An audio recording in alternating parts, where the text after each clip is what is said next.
is like this shit. Like most of these kids that are on the street killing themselves, they don't even know what the fuck they're killing themselves over. It's just that they know, like, oh, my big homie said fuck them, so it's fuck them, and that's it. You know, the North Side. It's not as sweet as people. There's downtown, don't get me wrong, of course, but even that is not sweet. FBG Doug got killed in Gold Coast in front of Dolce and Gabbana. You know, that's like the Rodeo Drive of Chicago. Yeah, we on Boss Talk 101. Yeah, we gonna talk. We have any kids? No kids. Not yet, but he got a tattoo I want to talk about. Listen, I didn't get to see it yet. What is the name on that? Talia, let's talk about it, man. I mean, you got your tattoo. Yeah. She tricked you because she didn't give her the initials, nigga. Yeah. I heard about it. Let's talk about it. She wasn't that drunk. You know what I'm saying? I was in Texas, actually in Austin, and I was featuring for my homie Renee Vaca at Vulcan. How long ago was this? This is April of last year, 2023. That's when you met her? That's when I met her the first time. She didn't even get to watch me perform because they got there late. So after the show, my boy's kicking it with her homegirl, and I'm kind of just like the wingman, I guess. So we talking to each other, and we ended up hitting it off. We ended up going home that night to the Airbnb, but she was so drunk, she knocked out. You know, I let her be, whatever. And then we went home the next day back to LA. So when I came back to headline the club myself in October of 2023, I kept like teasing her, you know, before I had gone, like, oh, you gonna come see me? And then when it was getting closer to showtime, I stopped hitting her up. I think I got scared or something. And then she hit me up. She's like, yo, I'm gonna pull up. I was like, all right, bet. So she pulled up. We kicked it that night. And then she came late. She ain't even watched me perform again. Didn't miss the show. I did the whole meet and greet. She got there after I got done. I guess she said she got there like in the middle of the show, but they wouldn't let her in no more because the show had started, whatever. But anyway, so she didn't see me perform again. Then we kicked it that night.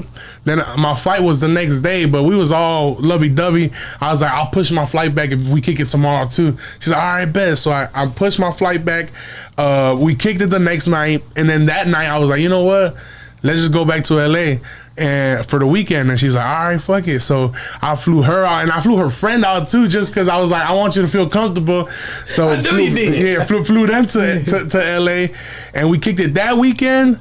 And then she went back home for like maybe 3 weeks because we had Thanksgiving coming up. For Thanksgiving, she came back. So that was the next month, so October, November.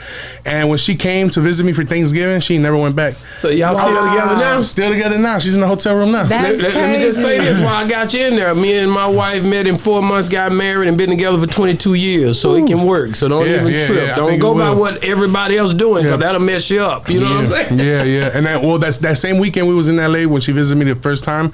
We went and got this tattoo. I got her name. She got my initials, but I was supposed to get the initials too, but I was like, nah, I want the whole name.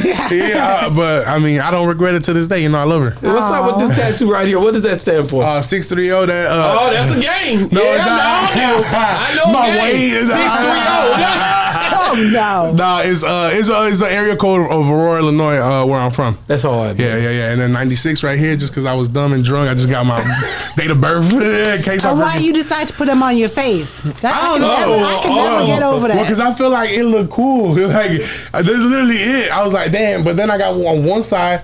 But then the people that see me from this side, they're not gonna know I'm cool. So I had to put something right here. So now no matter what angle you get, Hey. Let me. I gotta get you out of here, but I want to ask you about, because we talked about it briefly earlier. Lil Durk, man, he definitely they hit him, and they hit him hard. You know what I'm saying? You from Chicago. How is this gang culture like that? Like, can it ever stop? I'm friends with a lot of people, man. Larry Hoover Jr., I be on the South Side. I be in Chicago. I'm one of them guys. You know, I be on the West Side. You know what I'm saying? On the North Side, it seemed a little sweet. That's where I seen Kanye partner had a shop. Steve Madden, them little old shop. It's a little old spot where where you can go shopping, and it seems real. It seems like the nicest shopping in this place in Chicago, actually. But when I went on the South Side, it was 30, 40 niggas standing in front of the stores, man. You know what I'm saying? So tell me, like, how is that environment, and what did you think when you seen that? Is this something you kind of know that it can happen in Chicago like that? I think the thing is, though, is like this shit, like most of these kids that are on the street killing themselves, they don't even know what the they killing themselves over? It's just that they know, like, oh, my big cousin, my big homie said f them, so it's f them, and that's it. You know, the North Side. It's not as sweet as people. There's downtown, don't get me wrong, of course, but even that is not sweet. FBG Doug got killed in Gold Coast in front of Dolce and Gabbana. You know, that's like the Rodeo Drive of Chicago. So I mean, even up there, it ain't sweet. But in the North Side, specifically in Humboldt Park, you know, places like Bugtown, they used to be real. Puerto Ricans and the Mexicans used to go at it and still go at it. That's where like the Latin Kings originated. Okay. So I mean, it's definitely they can get it popping. No, it gets popping, and it was actually, I think, more active than the South Side for a long time. Really? We definitely 100%. Like I said, as the late 2000s started coming around, the white people started getting in there, gentrifying everything. Yeah. And it's changed a lot, you know, for the better in some ways, and I mean in other ways for the worse, you know. But as far as the crime, it definitely has gone down. And then as far as the South Side goes, the South Side of Chicago, I feel like it's a very, if you've been, I mean, like you said, you've been there, you can tell. It almost seems like they put a filter over that shit. Like it looked darker. The buildings look older, and unfortunately, I don't know if they just don't got the resources. I mean, you know, the government, they corrupt, especially in Chicago, they corrupt. But those kids, like they become like trigger happy just because everybody's doing it. It's just something that everybody's doing, so they do it too, and they don't think about the consequences. Like, I think that we grow up so fast, like we're just like, and then next thing you know, when you're stuck in a jam, you're like, damn, like, this shit is for real, like it's for life. And I think a lot of the time, the problem in Chicago is that it happens so much that people do get caught with, you know, with guns and get released. So people think it's sweet, and then finally when the time comes and you get, you know, you actually get caught up with for a body or something, then you got to do 40 years. You know, that's when you face the reality. And a lot of these kids, they're all under 21. So they're like, I'm thinking about myself when I was under 21. I didn't know right from wrong. You know, like you know a little bit, but you still don't have that like adult mentality to tell you like don't do that.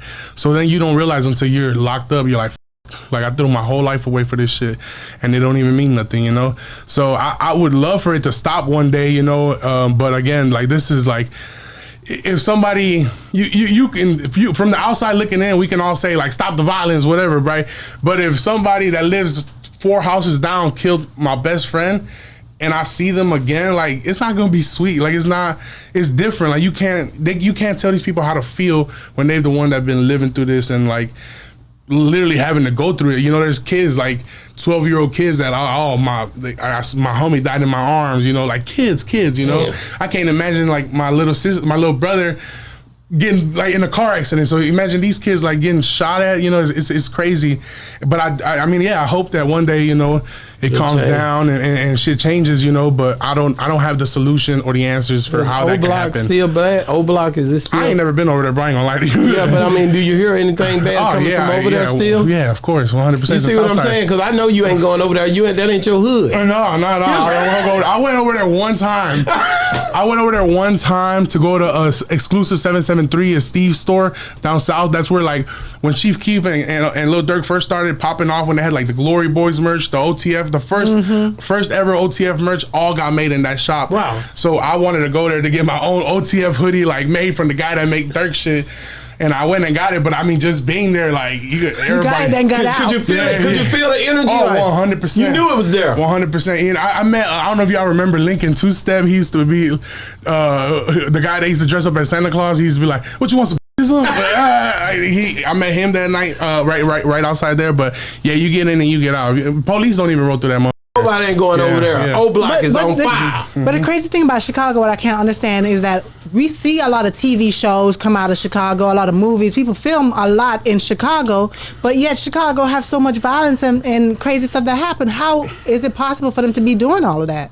I mean, like they're gonna shut down the street though. You know, like they're not gonna like film in the middle of the hood. You know, they know where they go. They'll go to some place safe that looks. It like still looks like the hood. It looks run down, but it's not actually right. And then they'll shut the street down. They got police there. Like I mean, That's how they shoot music videos and stuff like that. The cops shut all that shit down. You got Kanye, you got Twister, you got Do or Die, you got all these different people that these rappers that I think are the older rappers. Then That you come got out of Dirt, Chicago. you got Chief Keef, you got so many different people from up there, man. Then y'all out there with the comedy, man. Godfrey from out there. Yeah. There's a lot of people from out there, bruh. Shout out Godfrey. Shout out Godfrey, I was man. just with him on Monday. Really? Yeah, That's in New York. crazy. Yeah, That's crazy. Him and Craig Robinson. He's from Yeah, Chicago too. that's hard, man. Like, Yeah, we y'all- met Craig Robinson Yeah, we at did. the hotel. Yeah, we Yeah. do shows together maybe like 4 times a week. Really? Y'all, Craig Robinson, quit trying to act like you can't come on Boss Talk like you don't do interviews. Let me check that right quick. We still got you, homie. You know what I'm saying? I love Craig, man. I mess with him bad at that hotel, though, up in Chicago. I was giving him hell all the time. No, you going to figure it out.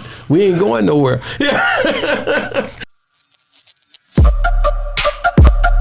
Yeah, we on Boss Talk 101. Yeah, we gonna talk.